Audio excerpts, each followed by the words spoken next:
एक अंतर्विरोध था अशोक जी के उसमें। उन्होंने कहा भाई पुरुष तो है ही नहीं, सरल भाषा में कह रहा हूँ, वो तो माइग्रेशन एग्रेशन अंग्रेजी में बोले, मैं तो सरल भाषा में जो बिहार का आदमी समझे, यूपी के समझे। वो कह रहे थे कि माइग्रेटेड है, सब आदमी बाहर चला गया काम करने, मनई जितना है तो औरतें ही बची हैं वही दे रहे हैं वोट।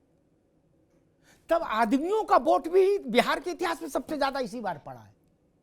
कहां सब चला गया? बोले आदमी तो है ही नहीं, वहां तो सब खाली पड़ा है, केवल औरतें हैं, इसलिए औरतों को वोट। गजब तर्क है भाई। आज पुरुषों का वोट भी इस बार बिहार में सबसे ज्यादा पड़ा है। और अगर हम ये कहते हैं कि बिहार में माइग्रेशन है,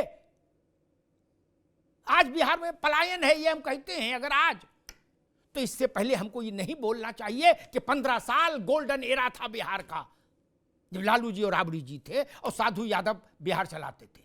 ये नहीं बोलना चाहिए। गोल्डन एरा में जो सब लोग करोड़पति अरबपति बन गए बिहार में, वो मजदूर हो गए अचानक से। अभी मेरे मित्र अशोक जी ने कहा था कि गोल्डन स्वर्ण काल था बिहार का। ऐसा लगा कि लालू यादव का कार्य शायद मौर्य काल और गुप्त काल जैसा है भारत का। तो वो सोना कहां गया? अगर लालू जी ने 15 साल में सबको नौकरी दे दी थी, तो सबकी नौकरी कहां गई? ये तो प्रश्न होगा ना। सुभाष और साधु, इनके लिए गोल्डन एरा था भैया अशोक जी। सुभाष के लिए था, साधु के लिए था। बाकी तो हम भी समझ रहे हो, तुम भी समझ रहे हो, सब जानते हैं हम लोग। मनीष पांडे जी, आपसे भी वही सवाल।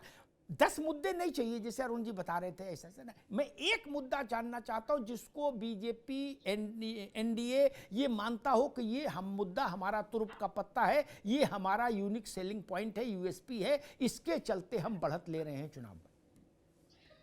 एक मुद्दा मुझे नरेट देखिए अमिताभ जी, मैं बहुत लंबा नहीं खींचूंगा, लेकिन अरुण जी ने जो बातें कही ना अपने लिए, एक्चुअली हमारी जीत का कारण ही वही है। अब जैसे अपराध पे ग्राफ बनाते हैं या भ्रष्टाचार पे बनाते हैं या हत्या पे दिखाते हैं, देखिए अमिताभ जी, सच्चाई यह है कि बिहार में आप दुकानें 11 बजे 12 बजे रात तक खुली रहती, रात भर आप सड़कों पर घूमे, कहीं भी रात भर यात्रा करेंगे बिहार के कोने कोने में, वहां पर आपको कहीं कोई भय नहीं दिखेगा, किसी के साथ भय मुक्त कोई वातावरण नहीं है। ठीक है, हत्याएं हुई, रिकॉर्ड में है, दर्ज होते हैं मामले। भाई उस जमाने में डॉक्टर की कार चोरी हुई, लालू प्रसाद यादव के घर में मिला, कोई कांड संख्या बताएगा मुझे कि एफआईआर दर्ज हुआ था तो उसका एफआईआर नंबर क्या है? निशा लालू जी की बेटी की शादी में जो गाड़ियां चली गई थी, इतना मशहूर किस्सा है, उसका कोई एफआईआर नंबर है क्या? कोई बताएगा क्या? तो देखिए वो विषय अलग है। मैं यही बात कहना चाहता हूं अमिताभ जी कि आज की तारीख में चाहे आप जनता को कितना भी बोल रहे थे कि भ्रष्टाचार है, अब 17 महीने आप भ्रष्टाचार रहे, अब देखिए सृजन पर बोलते हैं, बालिका गृह कांड पर बोलते हैं, 17 महीने सरकार में आप नीतीश जी के साथ थे, तब क्यों नहीं जांच करा लिया उस पर? तब क्यों नहीं भारतीय जनता पार्टी के जो मंत्री भ्रष्टाचारी थे, अगर आपकी भाषा में, तो उनकी जांच करवा दी, उनके फाइल खोलवा दी, 17 महीने का समय मिला था ना आपको, वो नहीं हुआ। जब आप उप मुख्यमंत्री की शपथ ले रहे थे 17 महीने की, तो आपसे पत्रकारों ने पूछा कि तेजस्वी जी, आपने तो कहा था कि हम जो है पहली कलम में पहली कैबिनेट से 10 लाख सरकारी नौकरी दे देंगे। तो उस दिन तेजस्वी जी का बयान था कि अरे भैया, हम तो मुख्यमंत्री बनने पर कहा था ना, अभी तो मैं उप मुख्यमंत्री बना हूं, मैं कहां से दे दूंगा, मैं मुख्यमंत्री रहता तब देता। और वही तेजस्वी यादव जब सत्ता से हटते हैं तो वो सारी नौकरियों का क्रेडिट खुद लेना चाहते हैं। तो आपने कहा ना कि बिहार के वोटर, बिहार के लोग राजनीतिक रूप से बहुत परिपक्व हैं, तो इनका चाल चरित्र और चेहरा, ये जो भी चीजें ला रहे थे वो सारा इन्हीं के अगेंस्ट जा रहा था। ये जो भी मुद्दे चुनाव में रखे हुए थे कि अपराध है, भ्रष्टाचार है, या बेरोजगारी है, या पलायन है, तो बिहार की जनता जानती है कि पलायन कोई आज से नहीं है, पलायन शुरू से रहा है। तो इस वजह से हमारी जीत का कारण यही है कि जनता का हम पे भरोसा है।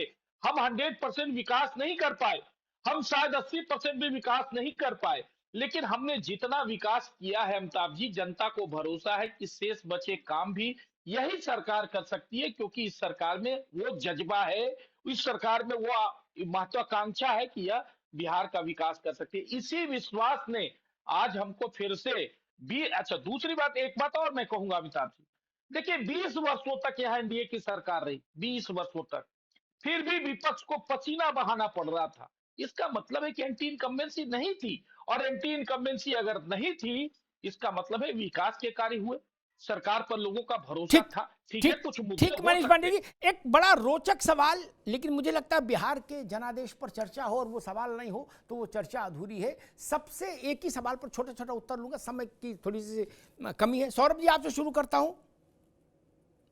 क्या नीतीश जी के लिए दोनों दरवाजे खुले होंगे 14 तारीख को, परिणाम इधर आए चाहे इधर आए?